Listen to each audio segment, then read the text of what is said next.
님 아주 이번 책이 굉장히 인기가 많은 것 같아요. 그래서 여기저기 강의를 많이 하시는 것 같은데 다른 데서 연습을 많이 해 오셔서 진짜 강의는 이제 여기서 하는 겁니다. 여기서 강의도 하시고. 자, 그러면 우리 최 목사님 이제부터 강의해 주시겠습니다. 부탁합니다. 네, 감사합니다. 지난 시간에 이어서 오늘 두 번째 시간인데요. 오늘은 예배 역사와 프로테스탄트 예배에 관한 이야기를 같이 나눠보려고 해요. 그 요약본은 제가 카톡방에다가 올려놨으니까 여러분들 한번 보시면서 같이 짚어나가시면 될 것 같고요. 그다음에 이게 분량이 상당히 많기 때문에 일단 어느 정도만 조금 하고 그다음에 책으로 바로 나가서 책에서는 중요한 포인트들을 좀 짚어나가면서 바로바로 좀 넘어가 보도록 하겠습니다. 일단 요거부터 좀 해보도록 하죠.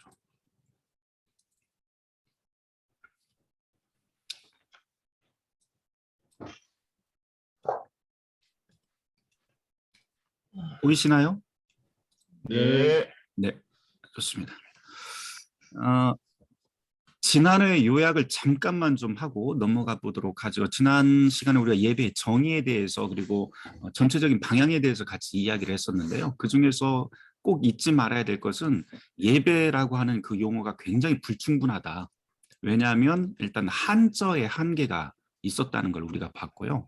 또 신약 성경에서 이 예배라고 하는 용어 단어가 한 가지로 규정되지 않는다라고 하는 것을 보았습니다. 왜냐하면 구약 시대에는 제사라고 하는 특별한 제의 형식이 있었지만 신약으로 넘어오면서 완전히 다른 새로운 모임이 되는 거죠. 예를 들어서 가장 특징적인 것이 우리 예배의 기독교 예배의 근원으로 올라가 보면 예수님의 기억을 함께 나누고 떡을 떼던 그 모임이라고 할 수 있는데 이걸 우리가 예배, 리터지라고 또 이야기를 할 수가 있는데 이것을 표현할 마땅한 표현이 그 단어가 없었던 거죠. 왜냐하면 완전히 새로운 형식의 출현을 했기 때문입니다. 그래서 신약 성경에서 사도들이나 그리고 성경에 나와 있는 많은 그 성서 기자들이 매우 다양한 용어로 그 초기 예배 모임을 표현한 것으로 지난주에 말씀을 드렸습니다. 뭐 지난주에는 그 핵심적인 이야기는 그것이었는데 오늘 주제 몇 가지만 좀 체크를 하고 그다음 넘어가 보도록 하죠. 오늘 그 전체 주제는 기독교 예배의 원형과 그리고 변천에 대한 역사를 16세기까지 한번 우리가 훑어보려고 합니다. 그러면서 계속해서 이제 빈번하게 나올 그 주제 중에 하나는 초대교회라고 하는 이 단어, 이 단어가 얼마나 모호한 이야기인가라고 하는 것을 좀 짚어볼 거예요. 왜냐하면 우리가 보통 초대교회라고 이야기를 할 때 모든 것을 다 일률적으로 생각을 하지만 절대 그렇지 않다. 1세기, 2세기, 3세기 상황이 문화적 상황이 역사적 상황이 완전히 달랐고요. 또 초대교회라고 우리가 이야기할 때 뭐 안디옥, 카르타고, 예루살렘, 로마 할 것 없이 각 지역마다 굉장히 다른 문화와 상황들이 있었기 때문에 어느 것 하나로 규정하기 어렵다라고 하는 것을 말씀을 좀 드려볼까 합니다. 그다음 지난주에도 또 이야기를 계속했던 것 중에 하나가 예배라고 하는 것은 교회, 그 교회의 역사와 신학의 총합이다. 라고 말씀을 드렸어요. 이게 어떻게 보면 이 책이 가지고 있는 가장 중요한 뼈대가 될 수 있는데요. 예배 의식이라고 하는 이 리터지라고 하는 것은 살아있는 생물과 같아서요. 지난주에 오세종 목사님이 그 말씀을 해주셨죠.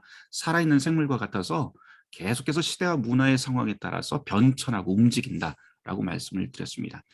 고유한 예배 의식이라고 우리가 보통 이야기를 하고 또 정통이라고 이야기를 하지만 사실은 각 교회마다 지역마다 서로가 주고받는 그런 변화의 역사도 우리가 그 흔적들을 지금 우리 예배의식에서도 상당히 많이 발견을 할 수 있게 됩니다.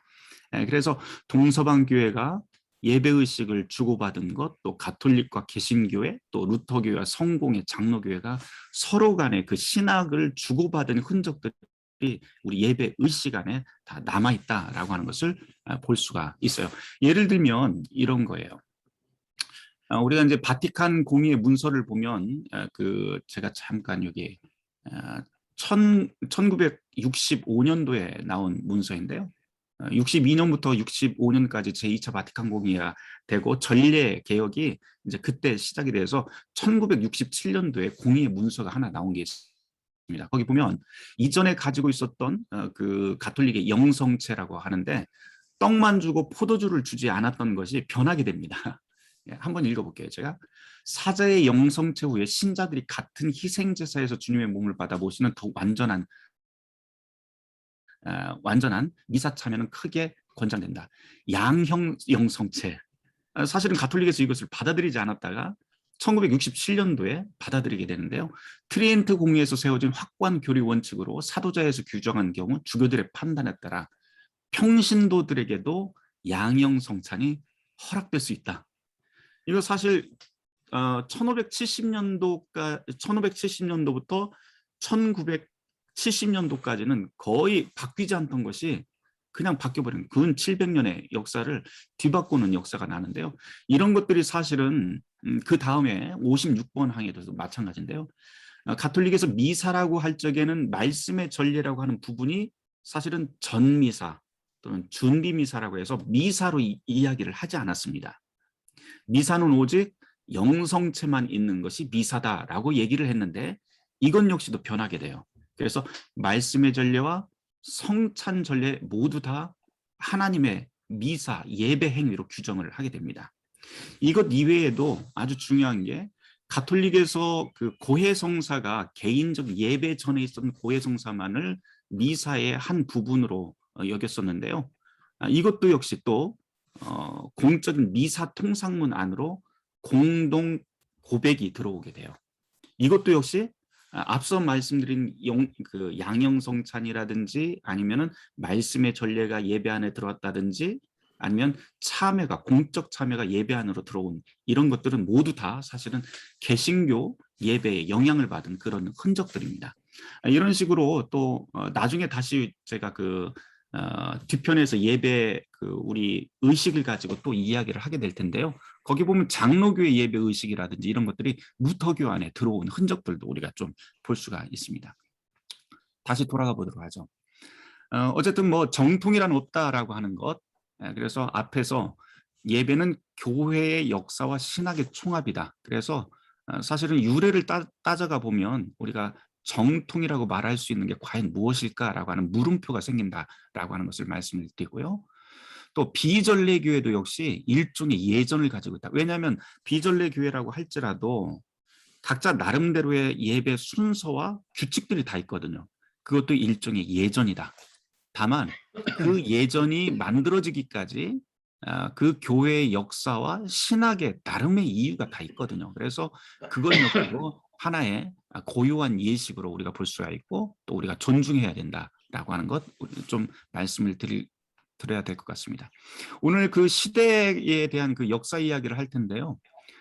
요 바로 들어가기 전에 중요한데 몇 개만 좀 짚고 좀 넘어가려고 해요. 앞서서 이제 초대교회, 초세기 교회에서는 1, 2, 3세기를 우리가 좀 보고요. 그 다음에 313년이 되면 313년이라고 하는 이 숫자가 굉장히 중요한데 여러분도 잘 아시다시피 이 시기는 콘스탄티누스 대제가 기독교를 로마 제국의 합법적인 종교로 용인한 해입니다.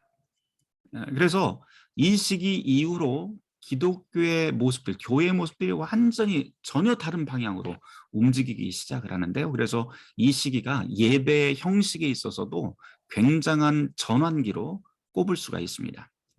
그런데 이 313년뿐만 아니고 380년이라고 제가 또 하나를 적어놨어요. 이 380년은 313년하고 조금 비교를 해보자면 380년이 언제냐면 데오도시우스 황제가 세례를 받은 해인데요. 데오도시우스 황제가 세례를 받자마자 단행한 하나의 그 정책이 뭐냐면 로마라고 하는 이 국가는요 다종교 사회입니다. 원래가. 그래서 모든 종교들이 함께 공존할 수 있는 시스템을 가진 나라가 제국이 바로 로마였는데 313년에 콘스탄티누스 대제는 여러 개의 종교 중에 기독교를 하나의 종교로 합법적인 종교로 받아들였다면 380년은 이제는 다양한 종교가 아니고 로마의 모든 종교를 다 압살해버리고 그 자리에 오직 하나의 종교만을 합법적인 종교로 인정을 해요. 국교로서. 그게 바로 380년입니다. 그래서 기독교가 로마 제국에서 유일한 종교로 등극을 하면서 교회의 힘이 막강해지던 시기가 바로 380년이고요. 이를 통해서 교회의 예배의식이라든지 또 찬송이라든지 많은 것들이 황제에 의존하고 매우 유사한 방법으로 변화가 됩니다. 그래서 380년이 중요하다 할 수가 있고요. 그 다음에 제가 476, 800, 1453 이렇게 써놨는데 유럽의 역사를 여러분들이 잘 아시겠지만 이 476년은 뭐냐면 서로마 제국이 멸망한 때입니다. 그리고 1453년도는 동로마 제국이 멸망한 때예요. 그래서 우리가 보통 중세 시대라고 그렇게 이야기를 하면 요한 하유징하의 그 분류법을 따르는데요. 476년부터 1453년을 보통 중세 시기라고 그렇게 가름합니다. 그런데 이거를 또 뭐 초기, 중기, 후기로 나누면서 십자군 전쟁이 한 10세기 정도 있었으니까 이 시기를 중심으로 해서 또 나누고요. 1300년이라고 하는 이 시기는 여러분들이 잘 아시다시피 그 스콜라 시대라고 하는 교회의 최고의 전성기 시대였습니다. 또 이때 이제 토마스 아퀴나스가 나오고 유럽 사회라고 하는 것은 교회 완벽한 종교 사회로서 굳건하게 자리를 잡은 시기가 바로 이 13세기, 14세기라고 이야기를 할 수 있어서 보통 이 당시를 그 중세의 가장 그 전성기인 중기로 봅니다. 그러나 이 중기가 딱 끝난 다음에 이제 어떤 일이 터지게 되냐면은 1347년도에 정확히 이야기는 1347년도에 유럽의 1차 패스트가 몰아닥치면서 유럽 인구의 3분의 2가 죽게 됩니다. 3년 동안 3분의 2가 다 죽게 됩니다. 그러면서 또 급격한 유럽 사회에 변화가 생기게 되는데요. 그 이후로 교회가 엄청나게 쇠퇴를 하게 되고요. 타락의 길을 걷게 됩니다. 제대로 교육을 받지 못하고 그런 교육받지 못한 사제들이 교회 현장에 투입이 되면서 교회가 굉장히 미신화가 그 급속도로 되고요. 그것이 바로 우리가 이야기하는 르네상스의 시작을 촉발을 불러왔고 또 16세기 종교개혁을 불러오게 되는 계기가 됩니다. 그래서 470년부터 1453년이 중세기라고 하는 중요한 시기인데 요 안에다가 제가 800이라고 하는 숫자를 집어넣어 놨어요. 이 800이 왜 중요하냐면 예배사에서 굉장히 중요한 때인데요. 그레고리오 성사집이라고 하는 것이 이때 등장을 하게 됩니다. 요거 이따가 제가 왜 중요한지 또 말씀을 드릴까요?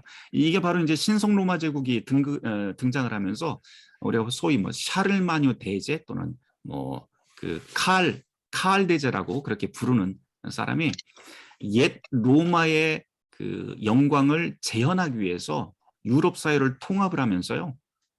그 하나의 그 어떤 도구를 사용하는데 종교를 통합을 하려고 합니다. 그러면서 자기가 그 다스리는 모든 지역은 똑같은 로마의 예전으로 다 통합을 해버리는 시도를 하게 됩니다. 그때 나온 것이 바로 그레고리오 성사집이라고 하는 것이 등장을 하게 되죠. 이 그레고리오 성사집이 800년도에 등장을 한 이후로 1570년도 트리엔트 공의회에서 나온 카논이라고 하는 그 미사 전례집이 나오기 전까지는 이제 변하지 않습니다. 그런 다음에 1517년은 우리가 뭐 잘 알다시피 종교개혁이고요. 1570년도까지 800년에서부터 1570년도까지 약 700년, 800년 동안 변하지 않는 예배의식을 가지고 있고 그 다음에 이것이 또 1967년도까지 또 변하지 않습니다. 서방 세계에서는. 물론 이제 서구 교회를 이야기를 했지만 동방교회는 조금 상황이 다른데요. 동방교회는 4세기, 5세기에 만들어져 있던 그 예배의식이 아직까지도 거의 변함없이 아직까지도 오게 됩니다. 이런 이야기들 이제 앞서 우리가 같이 좀 이야기를 좀 해보도록 하겠습니다. 초대교회와 고대교회 구분서는 제가 말씀을 드렸고요. 또 중요한 것은 우리가 이제 초세기 교회, 초대교회라고 이야기하는 313년도 이전 예배를 우리가 이렇게 추적을 해보면 예배 상황이 무엇 하나 통일된 게 없고요. 분명한 게 하나도 없습니다. 자료들이 있기는 하지만 자료가 굉장히 빈곤하고요. 그 자료와 또 동일한 시대에 다른 지역에서 발견되는 자료들을 비교를 해보면 전혀 다른 예배 형식들을 발견하게 됩니다. 이런 것들을 가지고 같이 이야기를 좀 해보려고 하는데요. 그 중에서도 중요한 그 예배 자료로 꼽히는 것이 90년에서 한 120년 사이에 나왔다고 하는 디다케라고 하는 문서, 그것을 우리가 좀 보고, 그 다음에 유스티누스의 제1변증서를 좀 보고요. 또 히폴리투스의 사도전승이라고 하는 것을 이 초기 교회 예배 그 형식을 추적하는데 굉장히 좋은 자료로 우리가 사용할 수 있을 것 같습니다. 우리 책을 좀 보도록 하죠. 책 요약은 이 밑에 있으니까 나중에 여러분들이 보시면 될 것 같습니다. 38페이지 한번 펴서 볼까요? 제가 중요한 거 막 스킵하면서 볼 테니까 여러분들이 나중에 그 동영상 자료 보시고 또 체크를 하시면서 보시면 훨씬 좋을 것 같아요. 시간이 촉박해서 제가 좀 빨리 가도록 하겠습니다. 예배로 정의되는 것의 본질을 우리가 살펴보면 기독교 예배라고 하는 명칭이 사실은 말씀이 선포되고 떡을 떼어 나누던 초기 공동체 모임으로 거슬러 올라간다. 이 모습은 구약에서 볼 수 없는 새로운 형태였기 때문에 사실은 그 단어 예배라고 하는 용어가 매우 다양하게 쓰일 수밖에 없었다는 그런 이야기를 제가 좀 하고 있습니다. 또 자료가 빈곤하다라고 하는 이야기를 하고요. 1세기 예배를 우리가 좀 극단적으로 이야기하면 그냥 맘 맞는 사람들끼리 모여서 심각하게 진지하게 옛날 이야기를 같이 나누고 밥 같이 먹고 서로 다독이면서 미래를 도모하는 것이 초기 교회의 예배 모임의 골자라고 할 수 있습니다. 그러니까 친한 사람들 모였으니까 뭐 자료를 남길 일도 없고 모임의 목적이 무엇이든 간에 그냥 모임 자체가 좋으니까 뭐 그거 기록했겠어요. 자꾸 모이게 되고 그러다 보니까 이것이 정기 모임이 되고 사람이 많아지니까 자격 요건이 생기게 되고요. 역할 구분도 생기게 되고 모임의 순서와 틀이 생기게 되는데 이게 바로 우리가 구할 수 있는 초기 예배 자료라고 하는 것들이 체계화되는 그런 과정이라고 얘기를 할 수가 있습니다. 우리가 접근할 수 있는 예배 자료는 사실 1세기를 우리가 엿볼 수 있는 건 이 디다케 거의 디다케밖에는 없습니다. 여러분들 이제 그 뒤편에 보면 참고 자료로 해서 디다케가 있는데 아까 홍택조 목사님이 그런 말씀하시더라고요. 디다케 처음으로 전문 다 읽어봤다고. 실제로 이 디다케라고 하는 것이 굉장히 중요함에도 불구하고 이것을 읽어본 사람이 별로 없습니다. 근데 별로 길지 않으니까 여러분들이 꼭 한번 읽어보시기를 권합니다. 내용 구성이나 뭐 이런 것들 보시면은 그 초기 교회에서 시리아의 아주 시골 교회에서 교회 정관 또는 새신자 교육을 위해서 만들었던 요약집 같은 그런 형태인데요. 이거 잠깐만 하나 보도록 하죠. 뭐 그 구성은 그렇지만 우리 예배하고 관련돼서 297페이지입니다. 297페이지 7번 항에 세례가 나오는데요. 세례 주는 모습이 나와요. 여러분이 이렇게 세례 주십시오. 이 모든 것을 먼저 말하고 나서 아버지와 아들과 성령의 이름으로 성부 성자 성령의 이름으로 살아있는 물로 세례를 주십시오. 여기 살아있는 물이라고 하는 것은 흐르는 물인데요. 꼭 흐르는 물만 중요하냐? 꼭 그렇지는 않습니다. 그 다음 말을 보면 만일 살아있는 물이 없으면 다른 물로 세례를 줘도 됩니다. 찬물로 할 수 없으면 더운 물로 해도 됩니다. 그러니까 사실 그 물이나 형식이 별로 중요하지 않았다라고 하는 것을 여기에서 좀 볼 수가 있고요. 그 다음에 세례 전에, 세례 때는 이제 머리에 3번 붓는 걸로 나오고 세례 전에 집례자와 수세자는 미리 금식하십시오. 여러분들 세례 주실 적에 어떻게 하시는지 모르겠는데 금식하라라고 하는 말이 여기서 또 등장을 합니다. 할 수만 있다면 교회에 세례받는 사람에서 교인 모두가 다 금식하도록 그렇게 권하고 있습니다. 그러면서 또 8번 항에 보면 금식에 대한 이야기가 나요.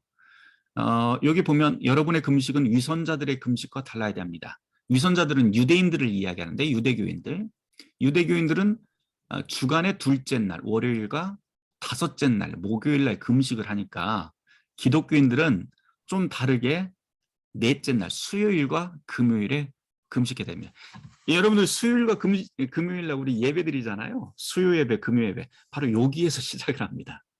여기에서 하나의 아이디어가 나와서 우리가 수요 모임이라든지 금요 모임이 시작됐다고 이야기를 할 수가 있습니다. 뒤쪽으로 가보면 9번, 10번 항에서 이 감사례 또는 성찬 또는 애찬이라고 하는 말이 나오는데요. 유카리스티아라고 하는 말이 나오는데 이게 이 예배 시간에 말하는 그런 우리 성찬 예를 말하는 건지 아니면 유대인들의 그 식사 예절을 이야기하는 건지 애찬을 이야기하는 건지 사실은 굉장히 불분명합니다. 그 이야기를 여러분들이 좀 보시면 될 것 같아요. 네, 다시 앞으로 좀 가보도록 하죠.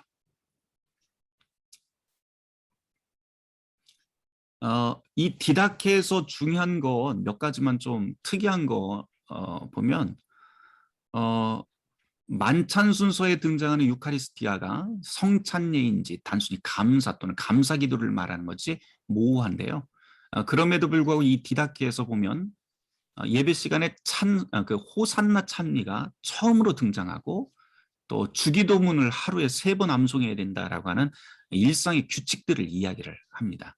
그래서 교회 교인들의 삶이 어떠했는지 우리가 엿볼 수 있는 자료로 이야기를 할 수가 있어요.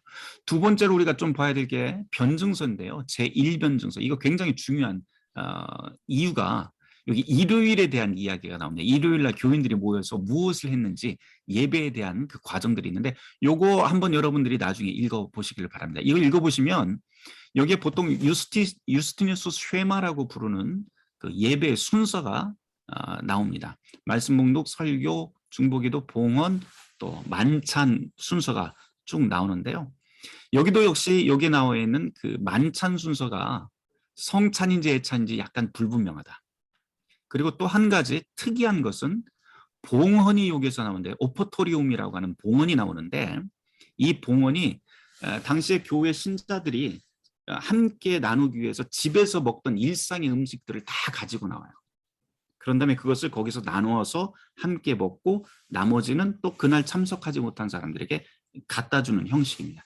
다시 말해서 이 봉헌이라고 하는 것은 교인들이 함께 나누고 같이 가난한 자들에게 나누는 그런 일상의 나눔이었는데 이게 나중에 중세 시대로 오면서 이 봉헌의 의미가 바뀌게 돼요. 어떤 식으로 바뀌게 되냐면은 성체 성사를 준비하는, 그러니까 영성체를 준비하는 제사상 준비로 바뀌게 됩니다. 그래서 성찬례 앞에 봉헌송이 나오는 것은 바로 그러한 흔적들 때문에 그런데 사실은 이 봉헌의 의미가 개신교에서는 조금 다르게 해석을 해야 됩니다.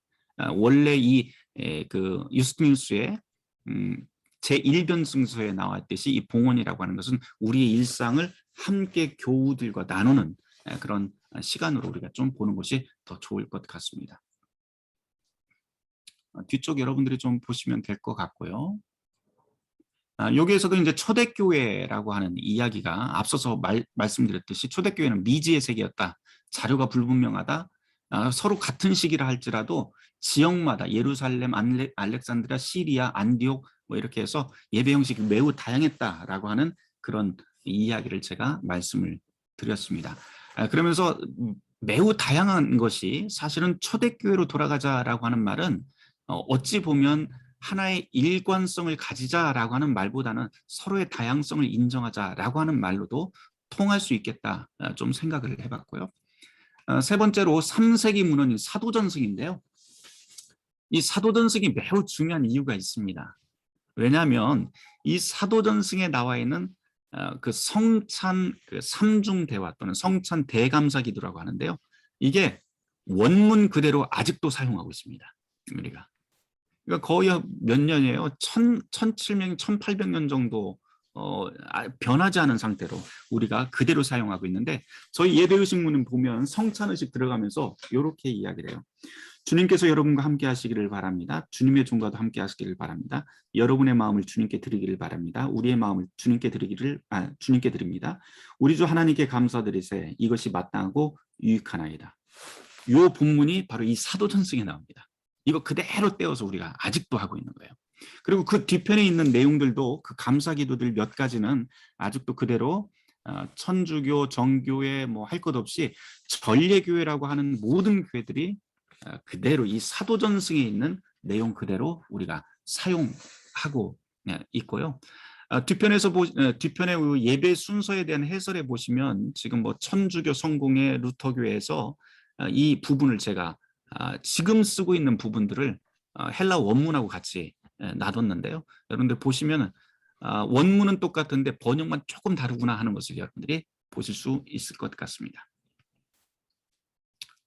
뒤편으로 좀 가보도록 하죠. 뒤편에 그 50페이지에서부터 읽어보시면 이 초기 교회라고 이야기하는, 특별히 이제 3세기의 그 교인이 되는 입교 교육에 대한 이야기가 나와요. 좀 자세하게 좀 써놨는데요. 읽어보시면 아주 짧게 말씀을 드리면, 지금 뭐 등록카드 한 장이면은 뭐 교인이 되겠지만, 이 시대에는 짧게는 3년, 길게는 5년, 그렇다고 해서 교인이 될 수 있는 것도 아니고 매우 깐깐한 절차를 거쳐서 교인이 되었다라고 하는 그런 이야기들이 뒤편까지 나오게 됩니다. 그래서 맨 마지막에 그 세례와 입교가 된 사람들은 드디어 뭐를 할 수가 있었냐면, 평화의 인사를 교인들하고 같이 나눌 수 있는데, 우리가 이제 예배 순서에 평화의 인사가 나오잖아요. 원래는 이렇게 뭐 악수하거나 포옹하거나 그런 시간이 아니고 입맞춤을 하는 시간입니다. 남자와 여자, 뭐 가족 상관없이 교우들은 다 입맞춤을 하는 거예요. 이 입맞춤 때문에 사실은 3세기의 그 교회가 굉장한 오해도 받고 박해도 받게 되는데요. 요 내용이 이제 그 밑에서 보면 여기 각주 20번에 보면 274페이지에 터툴리아누스의 그 흥미로운 글이 있는데, 여러분들이 한번 찾아보시면 아주 재밌는 글을 찾아보실 수 있을 것 같습니다. 3년에서 5년이라고 하는 그 입교 기간 동안 또 중요하게 그 부각이 되는 사람이 누구냐면 후견인 제도예요. 그러니까 교회에 들어오는 사람을 그냥 등록만 시키는 게 아니고 후견인을 붙여서 3년에서 5년을 같이 뭐 예배드리고 상담하고 멘토 역할을 하고 뭐 이런 제도들, 이게 나중에 이제 대부, 세례받을 때 대부, 대모의 그런 제도로까지 그 발전을 하게 됩니다.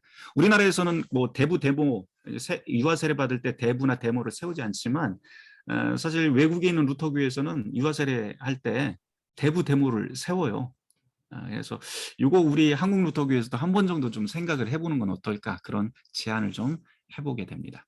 뒤쪽으로 좀 가보도록 하죠. 뒤에 보면 55페이지 그 각주 24번 여러분들이 좀 한번 보셨으면 좋겠어요. 거기에 보면 세례자의 이마에, 세례할 때 세례자의 이마에 십자 표시를 하게 되는데, 이걸 우리가 스프라기스라고 이야기를 합니다. 이게 바로 요 그 3세기 그 예배 의식에 나오게 됩니다. 쭉 뒤쪽으로 좀 가보도록 할게요. 특이한 게 있어요. 세례받은 사람들이 이제 그 평화의 인사라든지 주기도문을 같이 할 수가 있었고요. 성찬을 함께 나누게 되는데, 이때 성찬은 떡과 포도주만 받는 게 아니고 물도 포도주에다 섞게 됩니다. 이제 물을 섞는 이유가 좀 있어요. 여러 가지, 한 크게 보면 두 가지 정도 설명을 하는데, 하나는 예수님이 십자가에 못 박히셔서 그 옆구리에 창을 맞았을 때 거기서 물과 피가 함께 쏟아져 나왔다라고 하는 성서 말씀 때문에 포도주에다가 물을 섞었다라고 하는 이야기가, 설명이 있고, 또 다른 설명은 물이라고 하는 것은 세례받은 교인들의 그 세례받은 것을 그 상징하기 때문에, 포도주에 물을 섞는 것은 곧 예수 그리스도의 그 몸에 신자들이 함께 연합하는 것으로 그렇게 이해를 했다고 합니다. 그래서 포도주에 물을 섞었다라고 그렇게 이야기를 하고요. 또 빵과 물에 탄 포도주 말고도 우유와 꿀도 받았는데요. 이 우유와 꿀은 바로 가나안 땅을 상징을 하죠. 젖과 꿀이 흐르는 땅. 다시 말해서 이전과는 전혀 다른 세계, 바로 그리스도의 하나님 나라로 들어온 새로운 가족 공동체가 되었다라고 하는 그런 의미로 바로 이런 우유와 꿀을 또 섞어서 마셨다고 합니다. 자, 뒤쪽으로 가보면 이제 성찬, 애찬, 미사 뭐 이런 이야기들이, 이 단어가 아직까지는 좀 모호하다라고 하는 내용들이 이 뒤쪽에서 쭉 나오게 됩니다. 계속해서 나오고요. 60페이지도 마찬가지고, 60페이지에 보면 2, 3세기 교회는 각기 다른 지역의 각 문화와 상황에 맞는 다양한 예배 문화를 형성하고 있었는데, 통일된 예배 의식문은 없었고요. 고작 말씀과 식탁 나눔이라고 하는 큰 뼈대만 존재하고 있다고 얘기를 할 수가 있습니다. 그러면서 그 큰 틀 위에 매우 다양한 형식들을 포용했다라고 얘기를 할 수가 있었어요. 뒤쪽에 좀 보시면 되고요. 이제 설교에 대한 이야기가 잠깐 나와요. 여기가 61페이지인데 2, 3세기의 설교라고 하는 것은 사실은 성경을 잘 읽는 것이었습니다. 성서를 잘 읽는 게 설교였는데 나중에 시대가 바뀌면서 성서 해석 능력이 또 필요하게 되면서 히폴루투스라든지 오리게네스 뭐 이런 사람들이 본문에 담긴 의미를 독해하고 전하는 능력들을 이제 보여주기 시작합니다. 그러면서 이제 점점 설교가 우리가 이야기하는 그런 설교로 변천하게 됩니다. 뒤편에 또 쭉 읽어보시면 될 것 같고요. 이제 중요한 것은 4세기예요. 313년입니다. 이제 기독교 예배 환경이 완전히 급격하게 변하게 되는데요. 이 변하게 될 때 우리가 그 상식적으로 생각할 수 있어요. 왜냐하면 이전에 기독교는 불법 종교였잖아요. 그래서 땅 위로 올라올 수가 없었습니다. 공식적으로. 그래서 지하 세계에서 또는 소규모 그룹으로 카타콤베라든지 아니면 가정교회 형식으로 취했다면 합법적인 종교가 되면서 로마 제국에서 제일 먼저 받은 혜택이 무엇이었냐면 예배 공간을 받게 됩니다. 그 예배 공간으로 받았던 것이 우리가 바실리카라고 하는 그 공간을 받게 되는데요. 이 바실리카는 그 당시 로마의 집정관이 행정과 재판을 하던 아주 큰 대리석의 큰 웅장한 건물이었습니다. 이런 것을 받다 보니까 처음에는 몇 명 되지 않던 모임에서 건물이 커져버린 거예요. 그래서 여기에 이 건물에 그 적합한 예배 의식들이 이제 거기에 하나 둘 생기게 돼요. 뭐 대표적인 것이 이제 입당송이라고 하는 것이 생기게 되고요. 상식적으로 생각해보려도 뭐 가족 예배하는데 입당송 같은 거 필요 없잖아요. 이 입당송이라고 걸어서 들어와서 찬송을 하면서 행진을 하는 것, 찬송을 하면서 행진을 하는 게 입당인데요. 이전에는 그런 것이 필요 없었다면 이제 건물이 커지다 보니까 맨 입구에서 재단까지 오는데 그 걸리는 시간을 채워야 될 필요성들이 생기게 됩니다. 그래서 생긴 것이 임례송 또는 입당송, 우리가 소위 이야기하는 인트로이투스가 이때 생기게 됩니다. 그것 이외에도 뭐 향불을 피운다든지 뭐 하는 것들이 다 이런 식으로 발전을 하게 돼요. 쭉 읽어보시면 이제 380년 직후에 완전한 기독교 제국으로 변모하는 것도 읽어보실 수 있고요. 이 4세기 이후에 우리가 뭐 성탄절이라든지 아니면 교회의 특별한 절기들이 이제부터 생기기 시작한다는 것 여러분들이 보실 수 있을 것 같습니다. 66페이지 여러분들이 이것도 한번 읽어보시면 될 것 같아요. 우리가 교회력이라고 불리는 그런 기본 틀들이 이때부터 절기가 생기면서 서서히 만들어지기 시작했다라고 하는 것이고요. 이 부분은 제가 읽지는 않겠는데 여러분들 굉장히 중요한 부분이니까 좀 읽어보시면 좋겠습니다.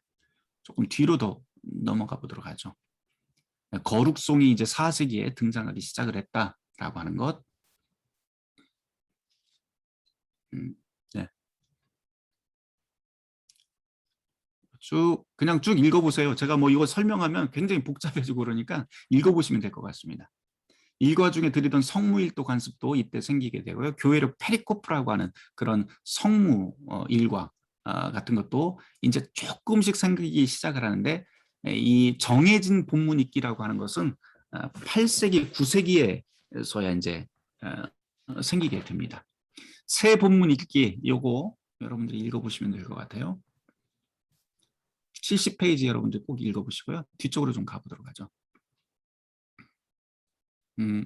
서방교회 예배는요, 사실은 9세기 이전까지는 뭐 하나로 규정할 수가 없습니다. 굉장히 다양한 예배 의식들이 지역의 그 중요한 교회를 중심으로 해서 이렇게 지역군으로 형성되기는 시작을 했지만 나중에 이제 거의 두 가지 정도로 통합이 되는데요. 갈리아 예전이라고 하는 것과 로마 예전이라고 하는 것으로 통합이 되다가 이 샤를마누 대제, 뭐 그 카를로스 1세가 칼대제라고 하는데 신성 로마 제국의 첫 번째 황제로서 이 사람이 제국을 통합하기 위해서 그 당시에 그 로마 교회에서 사용하고 있었던 그 예배 의식을 가져오라고 합니다. 근데 이제 가져올 적에 요거를 조금 더 수정을 해서 갈리아 예식과 같이 섞어서 만든 것이 바로 지금 남아있는 그 그레고리아 성사집이라고 하는 겁니다. 이제 그 내용들이 이제 뒤쪽에서 쭉 나오게 돼요. 이것도 이 이야기를 좀 해보고요. 네. 그 가톨릭 신학자였다가 나중에 개신교 예배학자로 전향한 레오나르트 펜트라고 하는 분이 있어요. 굉장히 유명한 예배학자인데요. 이분이 8세기 이후 서방교회 예배에 대해서 이런 말을 해요. 예배는 이제 사제들이 주도하는 국가 행사처럼 되어버렸고 이런 걸 두고 거룩한 교회 공동체의 예배라고 말할 수 없을 정도였다. 거룩한 교회라면 거룩함을 향한 갈망이 살아있어야 되는데 예배에서 드리는 기도와 예식 순서마다 이 거룩함이 가득해야 된다. 다시 말해서 제국화가 돼서 통일이 됐다고 해서 절대 좋은 것이 아니었다라고 하는 그런 판단을 하게 됩니다. 뒤쪽으로 조금 더 가보도록 하죠. 네. 뭐 젤라시오 성사집에 대한 이야기가 나오는데 오늘의 기도의 일부가 바로 여기에서 나오게 되고요. 조금 뒤쪽으로 가죠. 포도주에다 물을 섞는 행위, 뭐 요거 앞서서 말씀을 드렸고요. 우리 루터교의 예배 의식문은요, 사실은 이 밀라노 예전, 암브로시우스 예전이라고 하는 것에서 많은 부분이 영향을 받은 것 같아요. 제가 이렇게 보니까. 그래서 그거 좀 써놨습니다. 특별히 요거 하나 좀 이야기를 하면, 우리 책 맨 앞에 보면 그 루터의 그 문장이 하나 있어요. 1544년 그 토르가우 교회 성체교회 그 봉헌 예배 때 설교할 때 나왔던 그 본문인데요. 그 본문을 또 추적을 해보면 어디까지 올라가냐면 암브로시우스 설교에 나옵니다. 여기에 이렇게 말해요. 구원을 선물하는 포도주에 취해보니 푸근합니까? 여기 취할 거리가 하나 남아있는데 성서의 말씀입니다. 이 말씀 가운데 푹 빠져보십시오. 아구스티누스는 이 스승의 말을 한층 더 확장해서 말을 하는데요. 하나님은 말씀으로 우리에게 말을 붙이십니다. 우리는 기도하면서 하나님께 말을 합니다. 우리가 그분의 말씀을 순하게 경청한다면 우리는 지금 우리의 간구를 들어주시는 바로 그분 안에 있는 것입니다. 아우구스티누스 고백록에 나옵니다. 근데 루터는 이것을 또 어떤 형식으로 바꿔버리냐면 예배란 이런 것입니다. 하나님은 우리에게 말씀과 성례제로 말을 건네시고 우리는 기도와 찬송으로 응답합니다. 라고 하는 중요한 그런 구절을 합니다. 그래서 예배라고 하는 것은 성례전과 말씀이라고 하는 은총의 도구 두 기둥으로 이루어졌다라고 하는 것입니다. 쭉 보도록 할까요? 요거 하나는 좀 이야기를 해야 될 것 같아요. 로드니 스타크가 그 책을 써냈는데요. 그 책에 보면 아주 재밌는 내용이 있어요. 특이한 내용이죠. 3세기까지 그 대박해 시기를 거치던 기독교가 사실은 나락으로 떨어져야 되는데 나락으로 떨어지질 않습니다. 오히려 조사를 해보니까 313년 당시 그 로마 제국 총 인구의 10%가 기독교인이었고 이전 3세기 동안 10년 단위로 평균 40%씩 증가를 했다고 그래요. 굉장한 부흥을 한 거죠. 근데 사실 불법 종교였잖아요. 불법 종교였음에도 불구하고 교회가 이렇게 성장할 수 있었던 이유가 무엇이었냐라고 물어보면 이 로드니 스타크는 기독교인들 매력이 있었다라고 이야기를 해요. 사는 방식이 달랐다.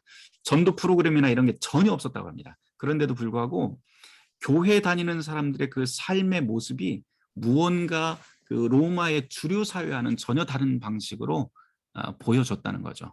이거 굉장히 우리한테도 무언가 암시하는 그 굉장히 중요한 내용인 것 같습니다. 한 가지 또 우리가 좀 고민을 해봐야 될 건 우리가 이제 성찬 때 세례받지 않은 사람들에 대한 그 성찬인데요. 디다케를 통해서 그 당시 교회 분위기를 우리가 좀 생각을 해보면 사실은 예배 때 비세례자에게도 열려있을 가능성이 상당히 높다라고 하는 게 예배학자들의 그런 의견들입니다.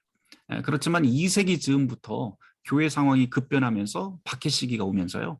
불신자들이 교회 안에 들어오는 것을 금지하게 되었고 애찬과 성찬은 세례자에게만 제한적으로 허용이 되는데 기독교가 불법이던 세계에서 첩자나 밀고자가 잠입하는 것이 두려워서 교회는 집사들을 정문에 세워놓고 사람들을 점검하고 구별하기 시작을 합니다. 그래서 입교 교육 후에 세례받은 사람에게만 성찬을 허용하게 되는 건 3세기 또는 2세기 말부터라고 하는데요. 가만 생각해 보면 세례받은 사람만 그 성찬을 허락하는 것은 신학적인 이유가 아니라 사실은 그 공동체의 안전을 위한 사회적 상황 때문에 그렇게 했다라고 볼 수도 있습니다. 뒷편으로 좀 보도록 하죠. 이거 앞서 말씀드렸던 얘기죠. 초기 교회가 우리에게 특별해 보이는 지점은 장애 요소가 산재 있는데도 불구하고 성장했다라고 하는 것이고요.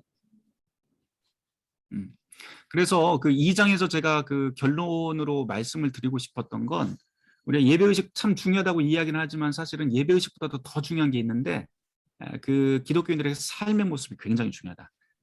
그래서 우리의 삶이 예배가 되지 않으면 안 된다라고 하는 것을 좀 이야기를 해놨습니다. 이 이야기가 나중에 우리가 그 예배 의식을 이야기하면서 다시 한번 또 언급이 될 텐데요. 그렇게 해서 같이 지나가 보도록 하죠.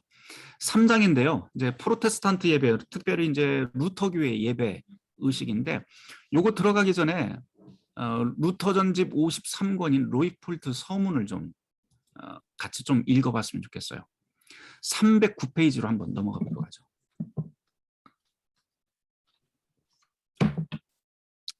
어, 309페이지 제가 그 노란색 천원대만 빨리 읽어보도록 하겠습니다. 예배에 관련된 모든 저작물들이 루터는 상당히 짧은데요. 독일어 미사와 예배 순서라고 하는 루터의 그 글, 그것이 가장 긴 편이지만 47페이지에 불과합니다. 루터가 쓴 예배 관련 글은. 근데 루터의 주요 관심이 어디 있었냐면 사실 예배 형식이 있지 않았다. 이건 아주 명백하고 이 점을 감안할 때 그가 예배에 영향을 미쳤다는 사실이 다소 놀라운데 그의 관심은 전적으로 말씀 선포와 교육에 있었다. 그리고 그의 관심이 그렇지만 개혁이 진행되면서 점차 예배 개혁이 종교 개혁의 시험 무대로 바뀌어 가고요. 희생제사로서의 미사 예식과 루터의 개신교 신학에서 바라본 예배 개념이 정면으로 배치된다. 이게 이제 방향성의 문제입니다. 다시 좀 설명을 할 거예요.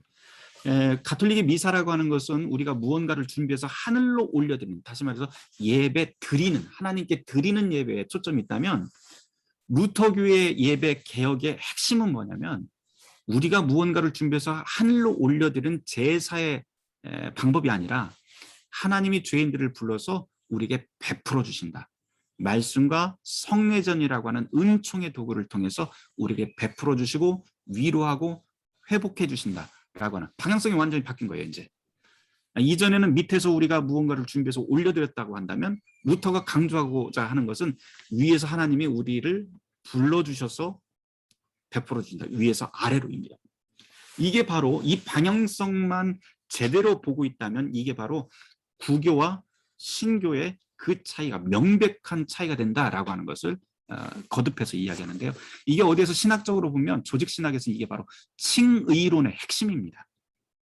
칭의론이라고 하는 것은 자격 없는 죄인들을 불러서 하나님께서 의인이라고 선언해 주신다이잖아요. 그 칭의론이 바로 이 예배론에서도 그대로 적용이 된다라고 하는 것이죠. 이게 바로 루터가 의도했던 예배의 개혁이라고 할 수가 있습니다. 이게 바로 이제 복음적 예배라고 이야기를 하는데요. 다른 개혁자들은 이미 새로운 것들을 먼저 만들어 사용했어요. 우리가 가끔 착각을 하는 게 루터가 제일 먼저 그 예배의식문을 개혁을 해서 사용을 했다라고 생각을 하시겠지만 그렇지 않습니다. 이미 다른 사람들이 다 했어요.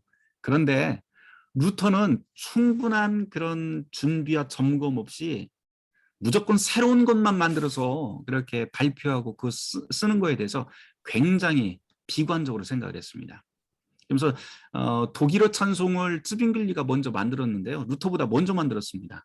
먼저 만들었는데 루터가 웃어요. 그거를 굉장히 우습게 여깁니다. 왜냐하면 노래라고 하는 것은 거기에 선율도 있어야 되고 또 우리가 말하는 그 음가에 따라서 그 리듬이 잘 맞아야만 우리의 영혼에 바뀌고 우리의 감정을 움직일 텐데 그런 건 완전히 무시되고 새로운 것만 만드는 데 치중을 했다. 그래서 루터가 나중에 회중 찬송을 만들 적에는 그 운율이라든지 이런 것들을 굉장히 천재적으로 만든 찬송들이 바로 우리 루터교의 찬송입니다. 예배도 역시 마찬가지라는 것이죠. 그래서 그런 선정적인 데 관심을 갖지 않고 루터는 목회적 관심 그리고 무엇을 하더라도 분명하게 해야 된다. 만일 하게 된다면 곧바로 할 때 아주 세세하게 해야 된다라고 하는 것을 루터는 이야기를 합니다. 뒤쪽으로 볼까요? 예, 간혹가다 이런 분들이 있어요. 오래된 것은 무조건 좋은 것이다라고 이야기를 하지만 사실 루터에게 있어서는 그런 원리는 통용되지 않습니다. 루터 교회의 예배 개혁 안에서 가장 중요한 것은 땅속에 묻힌 고대 의식을 그냥 가져오는 게 문제가 아니고요. 오늘의 의미로 재해석하는데 훨씬 더 그 의미가 있어요. 다만 옛날에 그 역사 의식은 반드시 갖되 오늘의 현실을 무시해서는 안 된다라고 하는 것이고요. 이런 것들 좀 보도록 하죠. 루터에게는 모든 것이 가능했고 그만큼 자유로웠는데 외적인 것들은 그에게 중요한 것도 아니고 필수적인 것도 아니었다. 오래된 것일수록 최고라고 여기는 낭만주의자들이나 고전주의자들과는 달리 루터는 전혀 새로운 방향으로 그 의미에 대해서 굉장히 관심을 가졌고 형식도 역시 그 의미를 담을 수 있도록 하는데 주안점을 두게 됩니다. 조금 뒤쪽으로 보도록 할까요? 이제 그리스도인의 자유가 예배 안에도 있어야 된다라고 하는 거고요. 설교라고 하는 거, 말씀의 전례가 공예배 순서 안으로 들어오겠다 하는 것도 굉장히 중요합니다. 또 자국어 찬송과 회중 찬송도 정규 예배 안으로 공적으로 들어오게 한 것도 중요해요. 사실 이제 그 미사라고 하는 것이 라틴어로만 이렇게 진행이 되지만 사실 그 중세 예배 의식을 보면은요, 미사에 들어가기 전에 프로나우스라고 하는 순서가 있습니다. 그게 뭐냐면 자국어로 오늘 어떤 예배를 드릴지 다 설명을 해줘요. 그런데 이거는 이 프로나우스는 예배 의식 순서는 아니었던 거죠. 그러니까 미리 이 이야기를 해놓고 라틴어 예배가 시작이 됐다면 루터는 자국어로 설명을 하고 성경을 설명을 하는 모든 그 단계들을 공적 예배 안으로 정확하게 집어넣습니다. 이게 바로 루터의 예배 개혁 중에 하나라고 할 수가 있습니다. 그리고 또 한 가지는 루터가 일종의 표준적인 예배 의식의 틀을 제안한 것은 사실입니다. 그렇지만 루터파만을 위한 공동 예식문을 만들어서 통일된 예배를 해야 된다 이렇게 절대 강제하지 않습니다. 이거 매우 중요한 사실인데요. 오히려 각 지역별로 자기의 영역 안에서 서로 다른 다양한 예배들이 함께 공존할 수 있도록 루터는 그런 생각을 가졌었어요. 그래서 극단적인 예를 들면 비텐베르크 안에 그 두 개의 교회가 있는데요. 한 교회는 성체교회고 이 성체교회는 95개의 논제가 붙여있던 그 교회였는데요.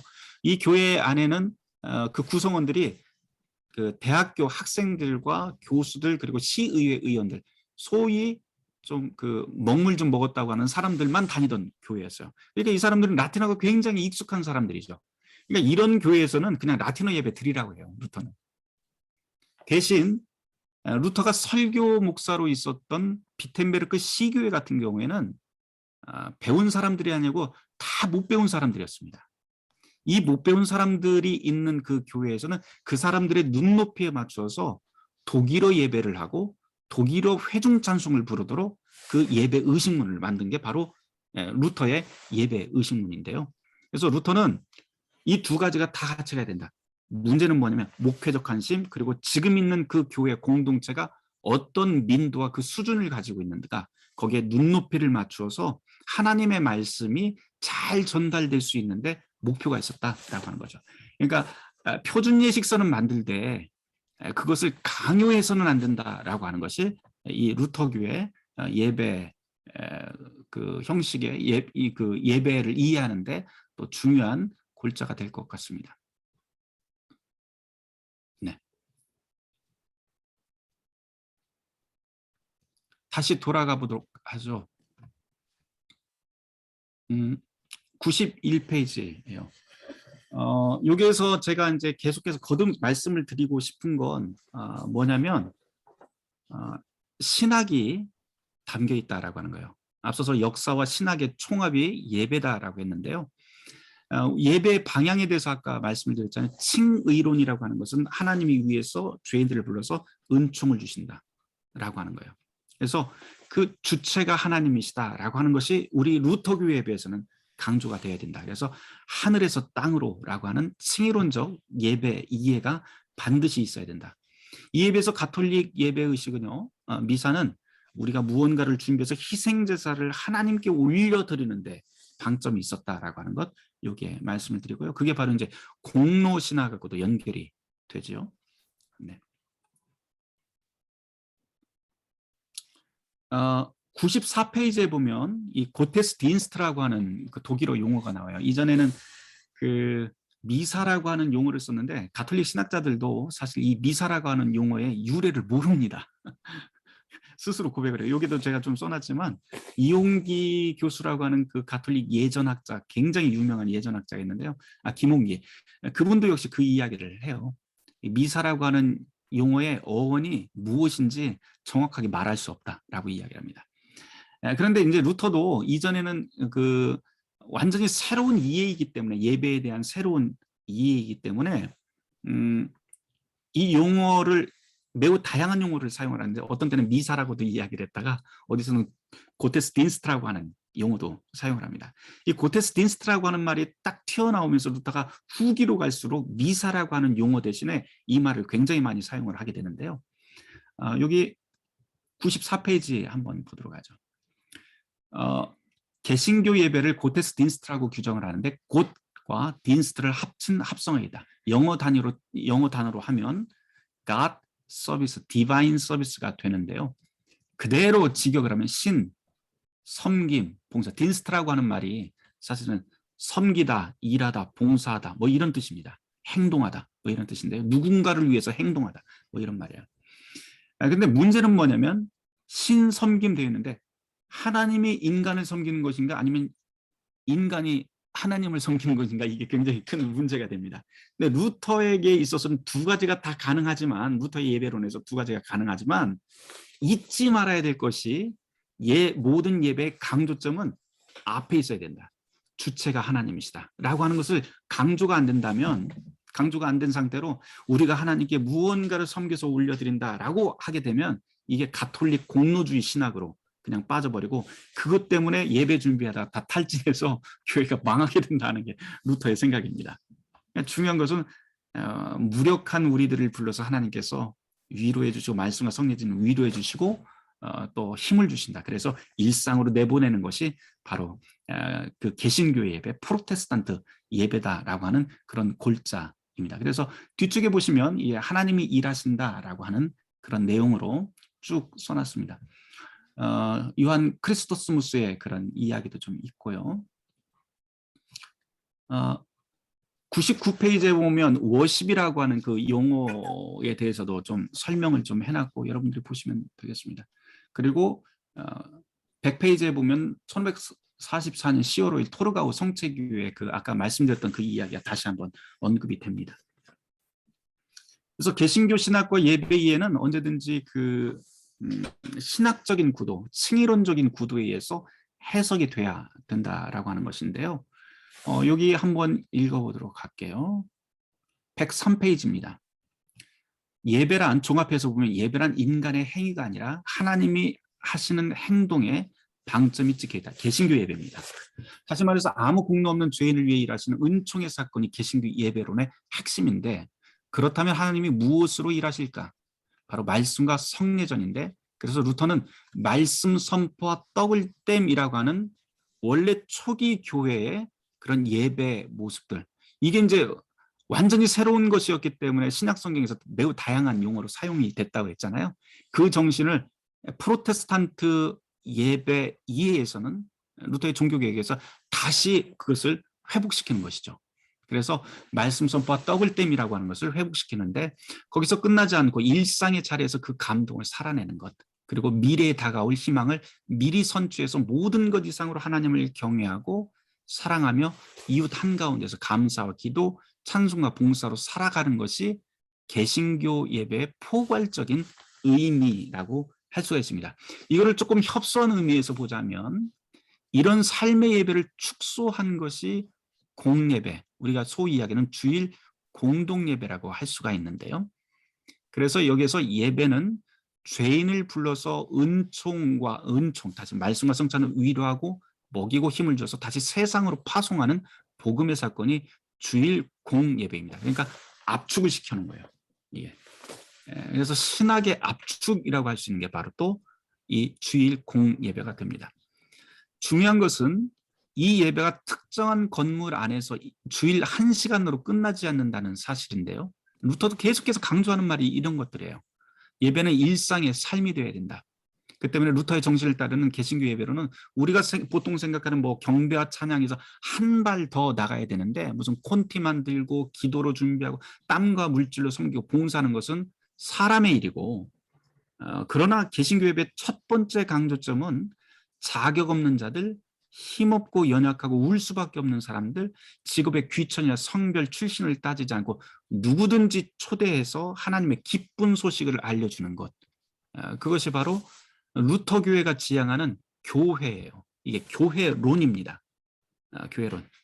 누구에게나 달려있다. 그리고 그 사람들에게 위로를 주고 말씀과 성찬으로 위로를 주고 일상으로 보내는 것. 이게 바로 교회론, 예배론이라고 할 수가 있습니다. 우리가 이제 가끔 그 예배 의식문 참 중요하다고 이야기를 하는데, 요거 하나 좀 예를 한번, 좋은 이해가 될 것 같아요.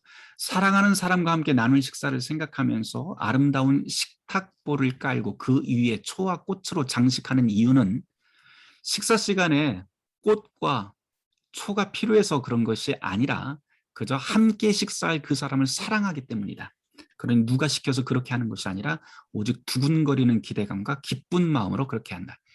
교회의 예배의식이라고 하는 것이 바로 이런 건데요. 사랑하기 때문에, 하나님을 사랑하기 때문에, 하나님의 사랑을 받아서 또 그 사랑 때문에 아름답게 만들고 예배를 의미 있게 상징한다. 그런데 간혹 식탁보, 초, 꽃 같은 것을 사랑하느라 정작 누구와 식사 약속을 했는지, 누구를 기다리는지 까맣게 잊어버린 어리석은 사람들을 보게 된다. 형식만 중요하다고 하는 사람들 있잖아요. 그런 사람들이 이런 바보예요, 사실. 식탁보가 아무리 화려해도 꽃이 아무리 고와도 식탁에 찾아오실 그분의 모습이 보이지 않는 예배의식이라고 한다면 시간 낭비일 뿐이다 라고 그렇게 제가 설명을 해놨습니다. 예배와 놀이라고 하는 이 부분 여러분들 또 읽어보시면 이 이야기를, 방금 말씀드렸던 이 이야기를 조금 더 확장시켜 놨는데요. 여러분들이 좀 읽어보시면 됩니다. 그래서 핵심은 예배론은 곧 교회론이고, 예배를 통해서 우리 교회와 역사 그리고 신학을 다 설명할 수 있어야 된다라고 하는 그런 이야기를 여기에 써놨습니다. 뒤쪽에 이제 그 개혁의 전조 뭐 요것 좀 읽어보시면 되겠고요. 중세 시대 때 그 성당 사제들이 한 성당에서 하루 미사 집전 횟수가 30회에 이르렀다 그래요. 그러니까 너무 많은 예배 때문에 사실은 교회가 점점 미신화가 되었다라고 하는 그런 이야기들을 여기다 좀 써놨습니다. 루터의 예배개혁 요거 저한테 5분만 더 주시면 제가 마치도록 할게요. 루터의 관심은 그 예배 정신에서 탈선해서, 그러니까 신학적인 정신에서 탈선한 거죠. 엄밀히 말하자면 칭의론적 그런 신학에서 탈선해서 형식적으로 변한 그 예전을 돌려세우는데 목표가 있었고요. 또 예배의식을 혐오하는 극단적인 열광주의 예배도 비판을 합니다. 루터는 반드시. 형식도 중요하다. 형식이 필요 없는 게 아니고 중요하고 그것도 중요하다라고 하는 것을 루터는 양극단을 다 비판했던 게 루터예요. 그런데 루터가 이런 말도 해요. 편지에 이런 말이 있습니다. 고백하건대 중요하다고 말하는 예배의식도 나는 그리 좋게 생각하지는 않습니다. 필요 없는 의식이라면 반대할 이유가 더욱더 분명한데, 예배의식은 우리가 표준으로 딱 만들고 다 강요를 하게 되면 쉽사리 법이 되고, 한 번 법이 되면 그 다음은 쉽사리 사람들의 양심을 옴짝달싹 못하게 만드는 올가미가 됩니다. 표준 예배의식문은 일종의 제안일 뿐이지 그걸로 사람들을 제한하려고 하지 말아라 라고 하는 그런 이야기고요. 뒤쪽에 보면 예배의 심각한 오용 3가지가 나옵니다. 여러분들이 보시면 될 것 같아요. 루터에게 중요한 것, 예배의 한 중심에 말씀 선포가 있어야 된다라고 하는 이야기가 있고요. 또 들리는 예배가 돼야 된다. 그래서 라틴어 대신 독일어 예배, 회중들의 그 수준을 고려를 해야 된다라고 하는 그 언어와 소통의 방식, 그 회중들에게 유익을 주어야 된다라고 하는 내용들이 뒤쪽에 있습니다. 여기 하나 좀 읽어보도록 하죠. 여기 119페이지입니다. 새로운 예식서를 만드는 일을 주저하고 두려움을 느끼는 까닭은 오래되고 익숙한 예식서를 새롭고 낯선 것으로 갑작스레 바꾸게 될 때 어려움을 겪게 될 연약한 형제들 때문입니다. 그리고 믿음이나 이성을 상실한 부정한 돼지들처럼 달라들어서 새 것이라고 하는 그 사실에 기뻐하고 신선함을 잃으면 즉시 실증내는 변덕스럽고 까다로운 사람들 때문에 내가 이거 예배의식을 막 만들었고 배포하지 않는 이유입니다. 루터가 그렇게 설명을 합니다.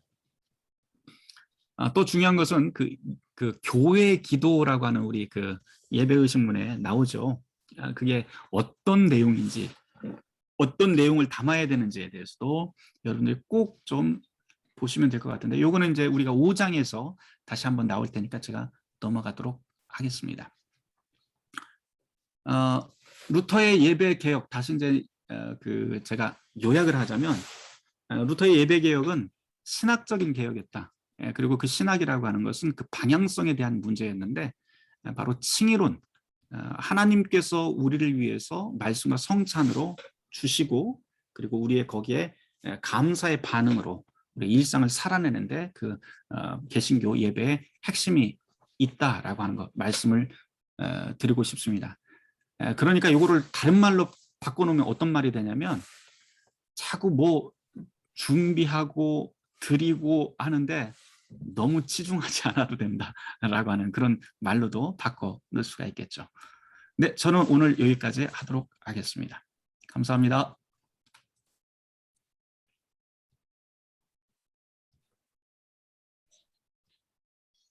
예, 감사합니다.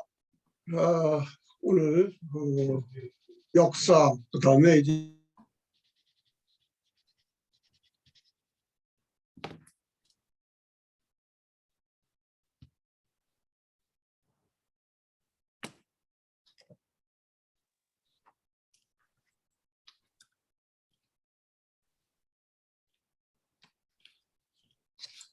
지금 저쪽 그 박일영 교수님 계신 그 사무실이 인터넷 상태가 굉장히 안 좋은 것 같아요, 지금. 그러니까 그냥 제가 이끌어 가도록 하겠습니다. 같이 이야기 나누시죠? 편안하게. 네, 박종환 목사님. 그 음소거 해주셔야 됩니다.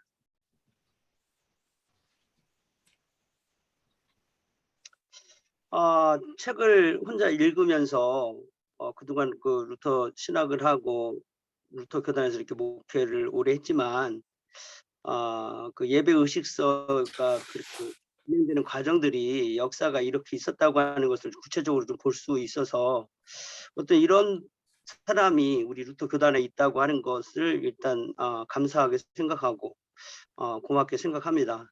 제 질문은 그 유스티누스의 제1 변증서에 나오는 봉헌이 교회 신자 모두가 참여하는 순서였고 가난한 사람을 돕기 위한 것이었다는 점을 오늘날 교회에 시사하는 바가 크다라고 이야기를 하는데, 나는 여기서 그 교회 헌금, 봉헌과 그 지금 요거하고 좀 연결이 되는지 모르겠어요. 근데 궁금해서 물어보는 거예요. 맞습니다. 네. 헌금, 그 봉헌과 10의 1조 같은 10의 1조를 같은 선생에서 이해해도 되는 것인지, 아니면 각자 서로 다른 것으로 받아들여야 하는지, 또 현재에 있어서 감사헌금 10의 1조 어떻게 이해하는 것이 예배란 무엇인가에 가깝게 갈 수 있는 것인지, 이상입니다. 제가 헌금 문제는 잘 생각을 안 해봤어요. 근데 중요한 것은 그 봉헌이라고 하는 그 유스티누스의 변증서에 나오는 그 봉헌은 우리 일상을 나눈다라고 하는 그곳에 방점이 있었다는 거죠. 그렇죠. 어떤 무슨 특별한 것을 가져오는 것이 아니고 일상의 떡이나 일상에서 먹고 있던 그 음식들을 가지고 와서 같이 나눴다. 이게 왜 중요하냐면, 보통 우리가 이제 성찬을 함께 나눌 적에 교회가 준비한 뭐 누룩이 있느냐 없느냐 뭐 이런 것들, 그리고 맛이 있느냐 없느냐 뭐 이런 것도 굉장히 중요하게 여기고 다 통일돼야 된다고 이야기를 하지만, 사실은 이 유스티누스의 이 변증서를 읽어보면 성찬을 할 수 있는 그 재료들은요, 우리가 일상에서 집에서 먹던 것들을 그대로 가져와도 되는 거예요. 집에서 어떤 것이 네네. 어떤 건 고구마도 되고 뭐 감자도 되고. 그렇죠. 네, 원칙적으로는 그렇다는 거죠. 예. 오케이. 그래서 그 일상을 나눌 수 있다면 된다. 단 그것들을 그 주님의 제단 안에 가지고 와서 함께 공유한다고 하는 그런 공유 의식이 굉장히 중요하다는 거죠. 근데 이제 가톨릭하고 조금 비교를 해보면 가톨릭에서는 이 봉헌의 순서를 어떻게 이야기를 하냐면은 성체성사를 준비를 해서 이제 주수상이라고 하는데요. 그 포도주와 물 뭐 이런 것들을 떡을 준비하는 상을 주수상이라고 이렇게 이야기합니다. 요거를 제대 위로 올려놓는 그런 순서. 그래서 제대 위로 올려놓는다는 것은 예수님을 거기서 희생제사로 드리기 위해서 희생제사 행위를 하는 거예요. 말하자면. 그런 준비를 이제 오포토리움 또는 봉헌이라고 이야기를 하는데 이거는 초기 그 교회의 봉헌의 의미하고는 상당히 거리가 있다라고 하는 걸 지적을 하고 싶었던 거예요. 제가. 네. 그냥 아주 제가 정확하게 인식을 했고 그런 의미에서 그 이 봉헌이라고 하는 의미를 다시금 그 새롭게 리마인드 네. 할 수 있어 좋은 계기가 됐습니다. 그래서 저는 봉헌 이야기 나오기 때문에 혹시 10의 1조도 혹시 여기다 집어넣어서 한번 생각해 볼 수 있지 않는가 그래서 네. 한번 이렇게 침에서 던졌습니다. 고맙습니다. 네, 감사합니다. 네. 다른 분 말씀해 보시죠. 저기 코로나19 이제 저는 이제 간단하게 뭐 다른 분들도 시간이 없으니까 해야 될 말이 많이 있으니까 하여튼 그 책을 읽어 나가면서 예배의 역사와 관련해서 흥미롭게 참 잘 읽어 나가면서 하여튼 최준 목사님의 참 수고가 컸다. 역사라고 하는 것을 이렇게 또 책에 안내할 때는 그걸 또 그만큼 공부를 해서 또 그거를 문제없이 그렇게 이제 적어 놔야 되는데 어쨌든 최준 목사님 수고가 컸다라는 생각이 들면서 코로나19를 우리가 이제 보내고 위드 코로나 또 포스트 코로나 이런 말이 나와요. 그래서 이제 제가 이제 책을 읽고 이렇게 생각하면서 그래서 그 예배 회복이다라는 말을 지금 많이 쓰고 있지 않습니까? 이제 코로나19를 맞이하고 또 위드 코로나 또 포스트 코로나 이러면서 예배 회복 이런 말들을 지금 많이 나오고 있습니다. 또 많이 했고 많이 하고 있고 그래서 하여튼 무엇을 그러면 예배 회복이라고 그럴 때에 예배 무엇을 회복해야 될까? 이제 목회 현장에서 이제 제가 이제 이런 고민을 하고 또 책을 읽으면서 또 생각도 하게 되고 그래서 이제 그 최준 목사님 그 글에 보면은 뭐 사실상 예배론은 곧 교회론이다 이렇게 적어놨어요. 그러면서 이제 예배에 관한 이제 공부, 그죠? 교회 가면 뭐 그 예배 감동을 어떻게 맛볼 것인가 이러면서 그럼 예배에 대해서 공부를 해봐라. 최 목사님 이제 그렇게 글을 적어놨거든. 네네. 예, 그래서 하여튼 이제 예배론, 교회론 이렇게 같이 뭐 뗄 수 없는 것 같고 그래서 이제 예배 회복. 코로나19 이 시대에 또 포스트 코로나를 맞이하면서 이제 예배 회복 그래서 무엇을 회복해야 되는가 그래서 예배를 더 공부해야 되겠다 라고 이런 생각과 함께 목회적 이제 고민으로서 이게 함께 우리가 한번 진지하게 이 부분을 또 나눠야 될 그런 별도의 또 시간도 있어야 되지 않을까라는 생각을 제가 이제 가지면서 마치겠습니다. 네. 네, 감사합니다. 제가 그 페이스북에다가 며칠 전에 이제 주일 페이스북에다 제가 메모처럼 사용을 하는데요. 페이스북을 거기에다 이제 제목이 위드 코로나와 교회 회복이라고 하는 글을 하나 써놨어요.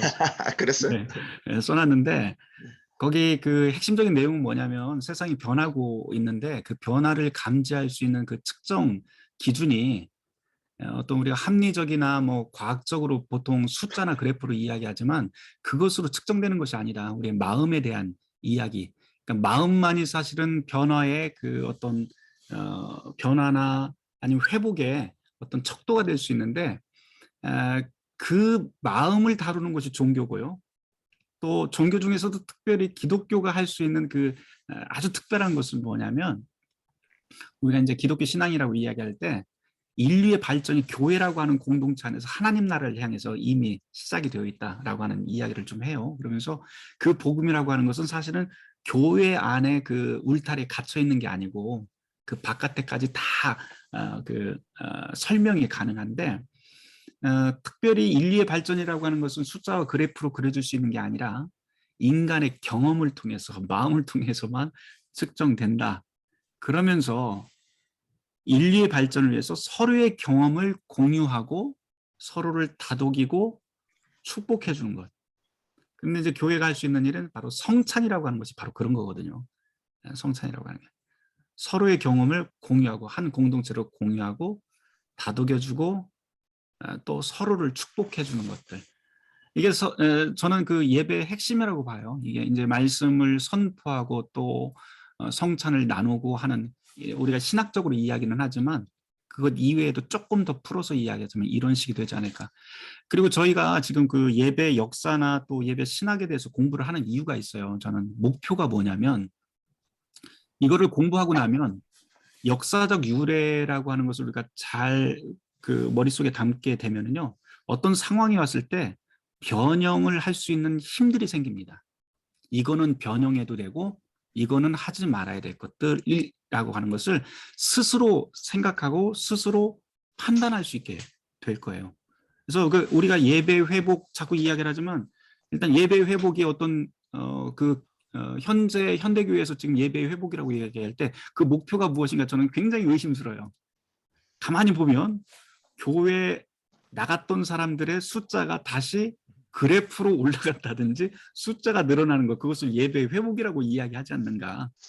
근데 사실은 우리가 이제 종교개혁 역사에서도 보고 성서에서도 보는 거지만 그게 예배 회복이 아니라 사실은 우리가 얼마만큼 서로를 다독이면서 같이 경험을 공유하고 한 자리에 모여서 함께 축복해 줄 수 있는가라고 하는 게 사실은 예배 회복이라고 할 수 있죠. 우리의 마음. 그런 면으로 우리가 그 예배 형식이라든지 이런 것들을 아주 다양하게 만들 수 있지 않을까 그렇게 생각을 합니다. 네. 좀 장황하게 설명을 했는데요. 네, 예, 고맙습니다. 제가 자꾸 인터넷이 왔다 갔다 해서 미안합니다. 근데 어떤 그래도 이렇게 연결 끊어지지 않는 거, 공동 호스트가. 네, 또 저기 그래. 네, 또 그렇습니다. 다른 분 말씀해 주시죠, 그러면. 제가 말씀드리도록 할게요. 네, 홍택주 목사님. 최준 목사님 여러 가지 예배에 관련돼서 이제 말씀하시는 거 잘 듣고, 또 루터교에게 이 시대에 꼭 필요한, 지금 이 시대에 꼭 필요한 그 말씀드리라고 생각이 돼요. 왜 그러냐면은 수년 전에 정확하게 백성 기억이 나지 않습니다만, 말테는 목사님하고 또 여러 목사님 모여서 루터교의 정체성에 관련돼서 한번 얘기한 적이 있었어요. 1박 2일이니까 며칠 했어요. 그래서 그때 꼭 우리가 지켜야 될 것, 버려야 될 것 이런 얘기 나오면서 예배의식에 관련돼서도 얘기가 나왔었어. 그때 예배의식 관련해서 아까 루터가 말한 거 비슷한 얘기인데 이게 지켜들고 안 지켜들고 그런 것들 아니냐 이런 것들 결론이 그때 나는 것 같은데, 아무튼 감사하게 생각하고, 근데 우리가 지금 얘기 들으면서 지금쯤에 와서는 어차피 이 일을 최준 목사님이 관심을 가지고 또 시작하셨고 또 교육원에서 이렇게 마당을 깔아 놓으셨으니까 정리해야 될 것이 뭐냐면은 우리 교단 내에서 사용되는 여러 가지 예배 용어들에 대해서 좀 정리하는 용어집이 필요하겠다 그런 생각이 들어요. 똑같은 말을 사용한다 하더라도 다르게 내용이 다르거든. 지금 보면은 예를 들어서 봉헌, 아까 박종환 목사님 말씀하셨습니다만 봉헌, 오퍼터리 똑같은 말이라도 지금 천주교에서 사용하는 거하고 우리가 사용하는 거하고 내용이 다르다고 지금. 그러면 우리 나름대로 우리가 정체성을 유지하고 우리 신학을 예배 가운데 표현하기 위해서는 우리는 봉헌이라는 용어를 이러이러한 개념으로 사용하고 있습니다. 지금 다시 됐어. 네, 그렇습니다. 이러이러한 개념으로 지금 사용하고 있습니다라는 것을 우리 공동체가 우선 공유를 해야 되고, 이것이 또 우리 공동체를 통해서 한국교회에 나가게 되고, 이럴 때 우리가 전체 교단을 섬길 수 있는 그런 역할을 하게 되는 것이거든요. 그래서 힘든 작업이지만은 아무튼 지금은 해야 될 때가 됐고 또 해야 할 사람들이 있고 또 조직도 만들어졌으니까 루터교 예배 용어집, 용어 사전 이거 하나 빨리 해서 예배분과위원회랑 같이 해서 이런 것들이 퀴즈가 돼가지고 만들어졌으면 좋겠다는 거 제안을 드리고요. 실제적인 문제로서 지금 당장 예를 들자면 예배하고 예식 문제 이거 아직 명확하게 우리가 개념적으로 아직까지도 우리 공동체가 공유하기 못하고 있거든요. 이번에 총회장 취임 예배 드렸는데 이것도 예배로 할 것이냐 예식으로 할 것이냐 각자 나름대로 달라. 이번에는 예식으로 합니다만은 그게 맞는 것 같기도 하고 등등. 또 예배 시작하면서 주일 공동 예배 때 이제 시간이 되었으므로 찬송가 몇 장 부르심으로 뭐 주일 공동 몇 주일 예배를 드리겠습니다 하는 목사님도 있고 예배를 시작하겠습니다 이런 목사님도 있고 다 다르단 말이죠. 이런 면에서 아까 콜테스트 말씀하셨는데 분명히 우리는 어떤 그 예배의 방향성이 표현될 수 있도록 이런 용어부터 하나하나 정리해 나가면서 우리가 해 나가는 것이 중요하지 않을까 그런 생각이 듭니다. 그래서 예배 용어 사전 제작하는 것 제안 드리고요. 그리고 우리 실질적인 면에 있어서 지금 당장 할 수 있는 것들 뭐 쉽게 할 수 있다고 생각해요. 아까 당장 쓰는 것들에 대해서 서로가 좀 하나 고쳐나가면 좋겠다 그런 제안을 드립니다. 고맙습니다. 그 홍택주 목사님 말씀하신 거 굉장히 저도 중요하게 생각을 해요. 언어는 사실 존재의 집이잖아요. 그래서 어떤 단어를 사용하느냐에 따라서 그 신학이든 아니면 삶의 양태가 그대로 드러납니다. 예를 들어서 그런 거죠. 그 같은 사물을 보더라도 전혀 다른 용어를 사용할 수가 있는데요. 예를 들어 성찬대, 보통 지금 뭐 제대라고도 그렇게 불러요. 근데 이제 저는 그 제대라고 부르는 게 이건 우리 신학하고는 전혀 맞지 않다라고 이야기를 합니다. 왜냐하면 제대라고 하는 것은 제사상이라고 하는 뜻인데 제사상이라고 하는 것은 우리가 무언가를 준비해서 위로 올려드리는 그 방향성이 있어요. 그래서 보통 예배학자들이 이야기할 때 그 공통 용어 사전이 있기는 해요. 근데 그 대부분의 공통 용어 사전들은 가톨릭이나 성공회에서 나옵니다. 거기에 만약에 루터교회가 함께 참여를 해서 만들었다면 용어가 굉장히 다양한 식으로 나왔을 것이다 저는 생각을 해요. 근데 한국에 있는 그 예배학자들이 거기 가서 할 만한 사람들이 없었던 거예요, 말하자면. 그래서 단적으로 뭐 그 제대라고 하는 표현은 가톨릭적인 것이지만 우리식으로 한다면 성찬대 아니면 그냥 식탁이라고 해도 틀린 말은 아니다. 그러니까 이런 식으로 루터교회적인 그런 용어들이 좀 정리가 돼야 될 필요성은 있다고 저도 아주 크게 공감을 합니다. 네, 예, 어떻게 제 목소리 들려요? 네, 잘 제 목소리 들립니다. 들려요? 네, 아이 미안합니다. 강원성 목사님 음소거 해주시고. 네, 저도 아무튼 너무 귀한 일을 하셨다고 생각드리고 너무 감사드리는데 이제 우리 교단에서 이제 성서신학자가 이 성서적인 예배에 관련한 책을 써야 되겠다는 생각을 좀 제가 합니다. 그러니까 지금 어쨌든 지금 쓰신 것은 이제 초세기 교회, 초기 교회에서부터 좀 연결을 쭉 해주셨는데 그거를 저는 성경적인 뒷받침이 분명히 있어야 된다고 생각이 좀 들고요. 그런 차원에 있어서 구약에서 신약의 여러 가지 것들을 쭉 보면서 그런 어떤 예배적인 것들이 구약에서 어떻게 드러나고 있는지 그거를 통해서 우리가 또 예배라고 하는 것이 어떤 부분들이 같이 복합되어야 하는지 이제 이런 부분들을 읽어내면 지금 말씀해 주신 이런 여러 가지 것들이 더 이제 힘을 얻을 수 있지 않겠나 하는 생각을 좀 합니다. 그러니까 하나님 중심이라고 하는 것에 대해서 지난번에도 강조받았고 우리도 다 그걸 강조하고 있는 바인데 예를 들자면 제가 이제 지난번에 잠깐 그 단톡방에 올렸던 것처럼 구약에 있어서 어떤 예배적 행위로 드러나는 첫 번째가 이 아담 이후에 이제 가인하고 아벨이 제사를 드리는 문제가 나오잖아요.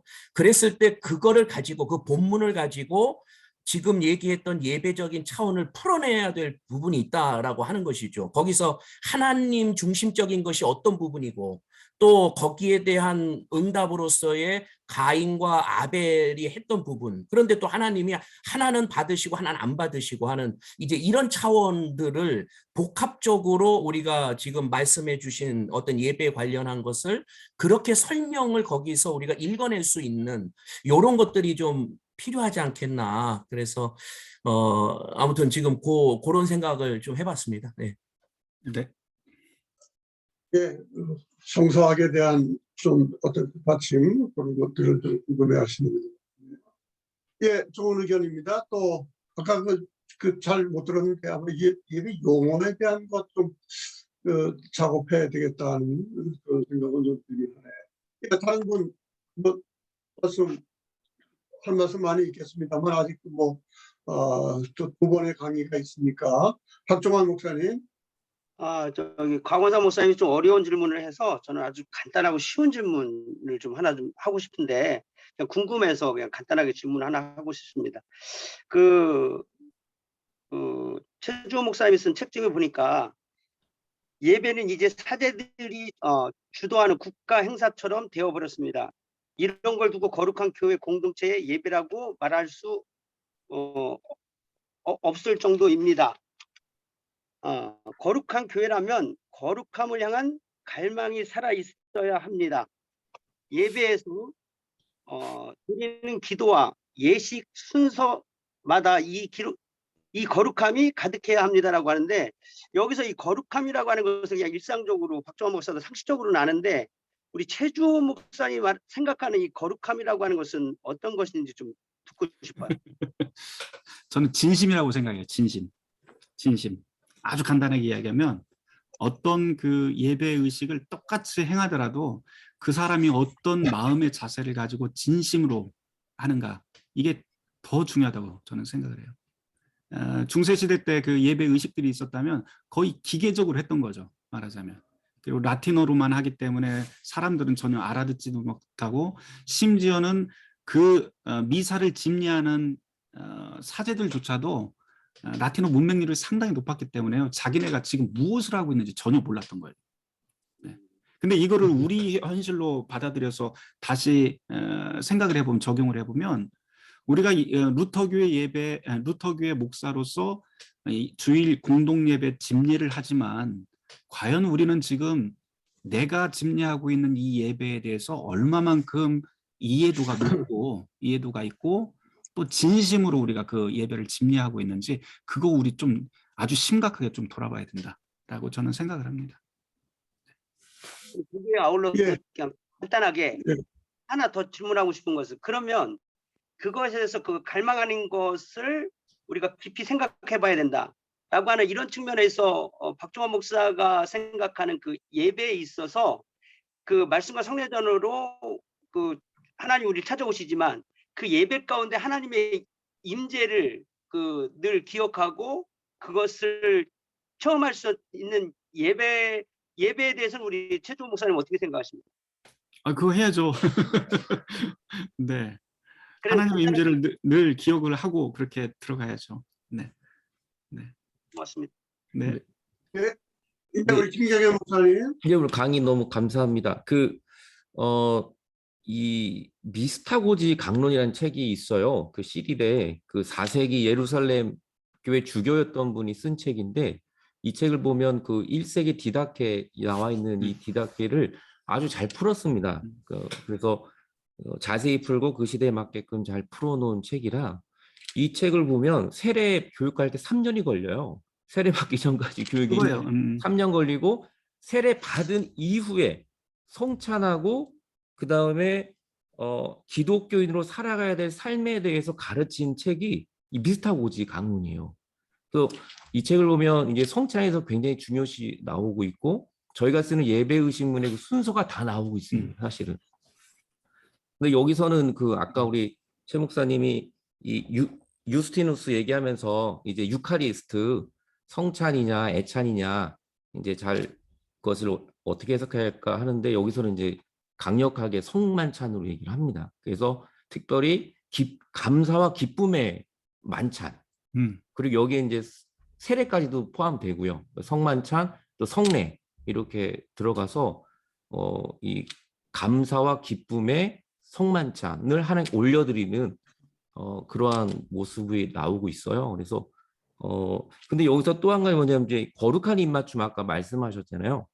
그래서 이제 이 책만, 물론 이제 뒷부분에 이제 그 자세한 해설도 나오지만 서로 막 입맞춤하다 보니까 아내가 다른 남자랑 입맞춤을 하고, 감옥에 가서도 봉사하면서 입맞춤하니까 어떤 남자가 남편이 교회 보내겠느냐, 그러면 이제 그러고 나서 저도 이제 좀 이게 무슨 말이지? 그래서 이제 뒷부분에 그 얘기도 좀 274쪽에 있는 그래도 좀 보고 해서 좀 완화가 되고 했는데, 이 거룩한 입맞춤이 이 고린도전서 16장 20절에도 사도 바울이 거룩한 입맞춤 하라고 그러잖아요.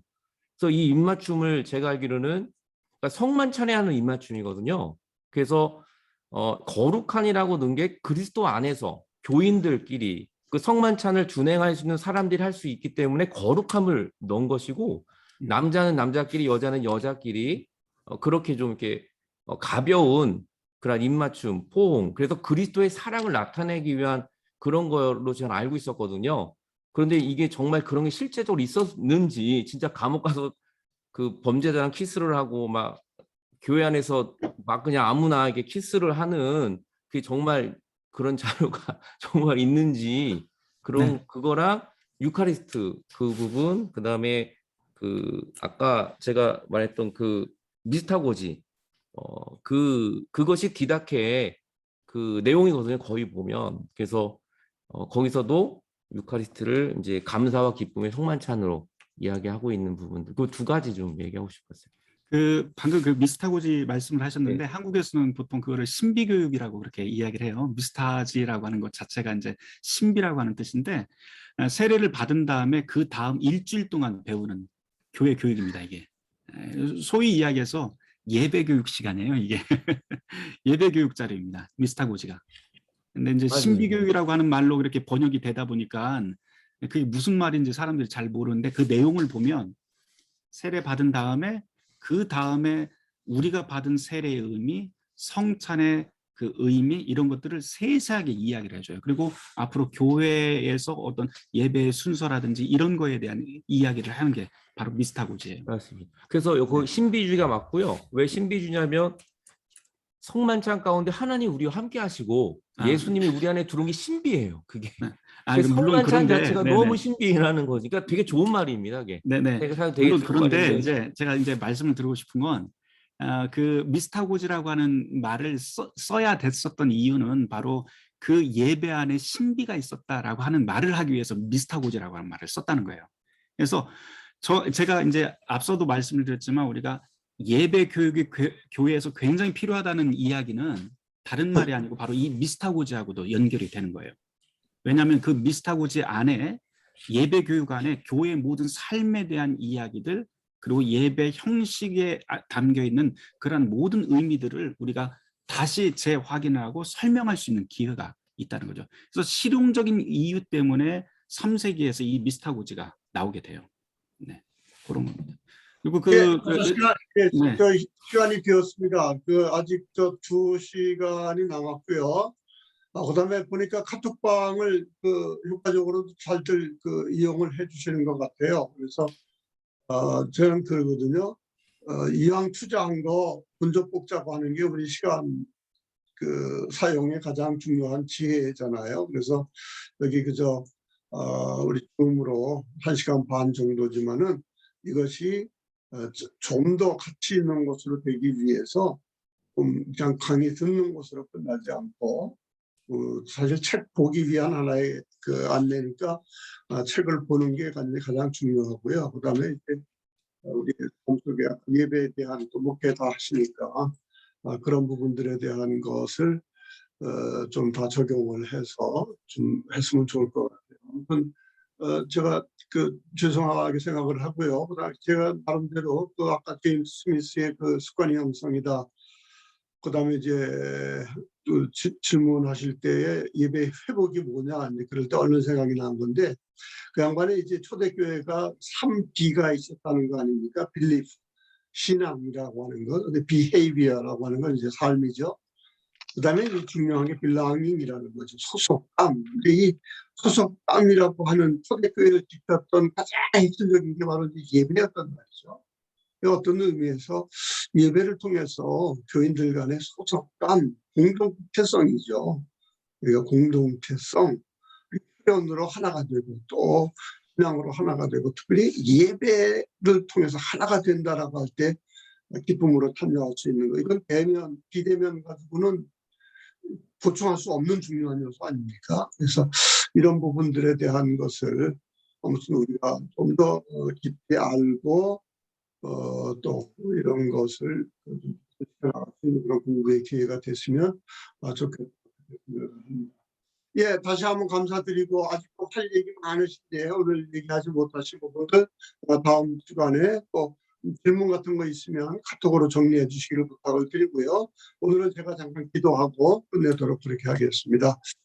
사랑의 아버지 하나님, 오늘도 저희들 귀중한 시간 이렇게 함께 비어서 컴퓨터를 통해서지만은 함께 얼굴을 대하고 목소리를 대하며 특별히 이제 주님의 말씀 또 우리의 목회에서 중요한 그러한 예배를 생각하며 대화하는 귀한 시간 주심을 감사드립니다.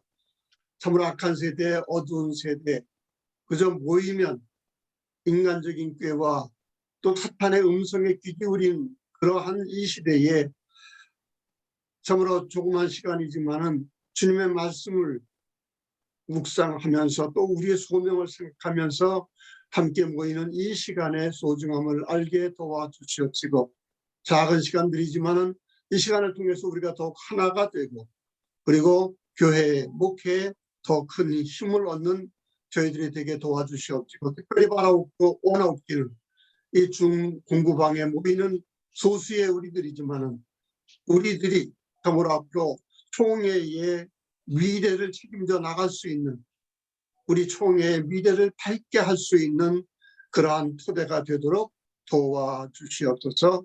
다음 만날 때까지 우리의 모든 삶 주님께 의탁하오며 예수님의 이름으로 기도하옵나이다. 아멘. 아멘. 감사합니다. 감사합니다. 감사해 주신 분. 수고하셨습니다. 네. 수고하셨습니다.